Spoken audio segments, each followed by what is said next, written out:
বাবরি মসজিদ করবে এত দরদ, তাহলে বিজেপি আরএসএস এর টিমে দাঁড়াতে গিয়েছিল কেন 2019 সালে? যার গালে তো এখন মদের গন্ধ যায়নি, এখনো নামাজের যার কোনো নেই, হঠাৎ বাবরি মসজিদ। আমি প্রশ্ন করি আপনাদের মারফতে, মুর্শিদাবাদ ঐতিহাসিক কাটরা মসজিদ 1983 সাল থেকে নামাজ বন্ধ, কই তার জন্য মাথা ব্যথা নেই? মুর্শিদাবাদের শত শত মসজিদে নামাজ হয় না, হাজার মসজিদ ভেঙে চুরে আছে, সেদিকে লক্ষ্য নেই। বাবরি মসজিদ করতে হবে, এটা নিয়ে ভালো রাজনীতি করা যাবে, কারণ বাবরিটা হলো মুসলমানদের অন্তরাটা জড়িত। বাবরি ধ্বংসের পর থেকে গোটা ভারতবর্ষের মুসলমানরা বাবরিকে অন্তরে রেখেছে।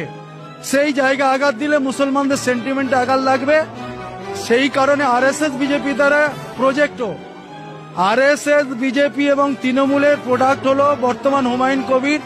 যেহেতু তৃণমূল সরকার মুসলমানদের পশ্চিমবঙ্গে কিছু করেনি, ভাওতা দিয়েছে, ওবিসি ওয়াকআপ বিভিন্ন নিয়ে মুসলমানরা মমতা ব্যানার্জির বিপক্ষে যাচ্ছে, আর বিজেপি তো বরাবরই বিপক্ষে আছে।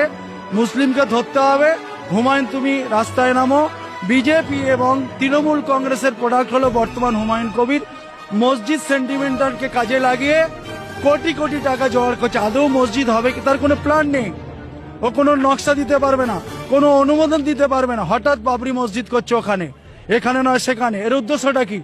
যার কারণে আমরা মসজিদের পক্ষে, মসজিদ করুক, এনিহাউ যে কেউ করতে পারে, মন্দির করতে পারে, কিন্তু বাবরি মসজিদ সেন্টিমেন্টকে কাজে লাগিয়ে বাংলা তথা ভারতবর্ষের মুসলিমদের সেন্টিমেন্টটা কাজে লাগিয়ে টাকা তোলা, ভাবাবেগ করা, এর বিরোধী আমরা, কট্টর